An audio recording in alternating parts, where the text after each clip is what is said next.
But looking forward to 2021, whenever the draft will be, if it'll be in person, virtual. There might be some UCLA guys hearing their names called again. So, Jack, who do you think on this year's team has the highest ceiling as an NFL prospect moving forward?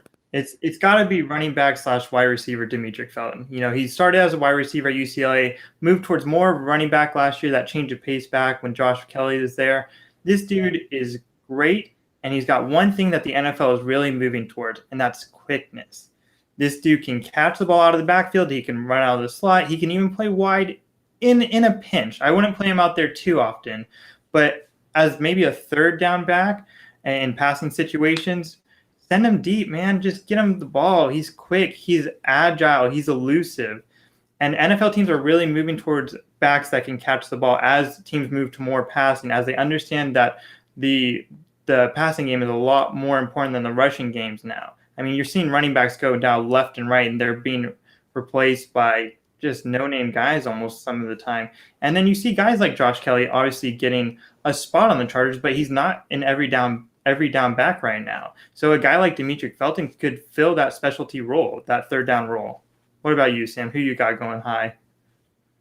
I would go for Osa Odigizua, his name's been thrown out there a lot, just because, I mean, you look at his size. He has NFL size already.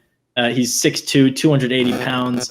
He's going to be really experienced by the time he gets to the NFL, once he finishes up this season for UCLA. You just look at his growth, his development. In 2017 to 2018 to 2019, his total tackles for losses, and sacks have gone up every single season. I don't think it's that far-fetched that they go up again. This past year, really making the move from defensive end to defensive tackle.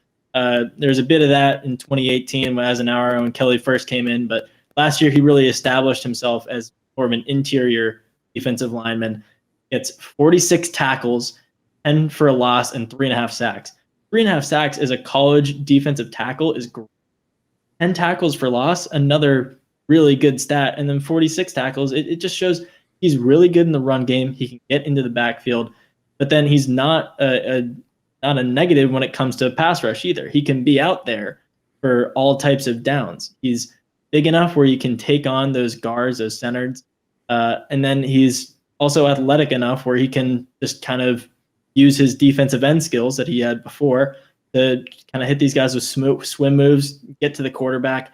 I think he's a very well-rounded NFL prospect who's maybe not amazing at one thing, but he's really good and consistent. And I think that will cause NFL teams to look his way when it comes to the draft next spring. That's a great pick. Let me throw out a wild card here. He's no longer technically a UCLA player, but Jake Byrne, now at Baylor, but spent the past few years at UCLA, is probably the top guy that Chip Kelly has had, at least, from last year's team. Probably the best draft prospect from last year. I mean, this dude can do everything on the offensive line. He's probably going to be either an offensive tackle or offensive guard once he gets into the league. He was the go-to guy. He should have stayed at UCLA. Unfortunately, wanted to chase playing time, which understandable, especially when it looked like the Pac-12 had no plan. But he's probably the best future Bruin in the NFL. I mean, now he's a Bear, but we can still claim him for a little bit. We can still claim as part of his development into the NFL. I think offensive linemen are so important now. I mean, they've always been important, but they're even more important as the passing game gets more and more developed. A guy like Jake Byrne will be huge for any NFL team that drafts him. Yeah, I think Burton's really good.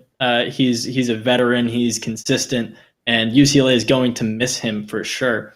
I don't know if he's a guy who gets drafted next year. I could definitely see him making an NFL roster, but you go back to the 2019 draft after the 2018 season when you had Andre James going from UCLA to the NFL, who was really good at UCLA, but then he doesn't get drafted. Sometimes with those veteran offensive linemen, you maybe sneak into the later rounds, but there are so many junior offensive linemen, whether it's interior or side on the tackles, who go top 10. Those are the guys you see there, and the big physical freaks with potential.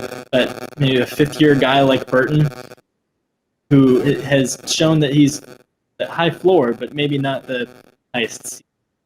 So he'll make an NFL practice squad. Maybe he'll be on an active roster. But I don't see him getting picked come next year. I think when you look at him, you look at Felton, who could serve roles for sure. I mean, Felton, you were saying, I mean, the NFL now going towards receiving backs, it's kind of overplayed, but it's right. I mean, that's just the narrative that we're going with now. NFL teams, you look at the Austin Ecklers, the James Whites, the guys like McCaffrey or Barkley. Any effective running back in the NFL can catch the ball outside of maybe Derrick Henry. But then Felton, you were saying you wouldn't want to see him at receiver. I don't know. I mean, I know his size is more conducive to being a receiving back, but I think he's just so much more effective as a receiver and so much less effective as a runner that it might be too obvious to use as a running back. So if he can kind of diversify his game this year, I think he can be a mid-round NFL draft pick and kind of go to that next level. So even though we saw the explosiveness last year, I don't know if we saw him really take shape as an NFL prospect yet.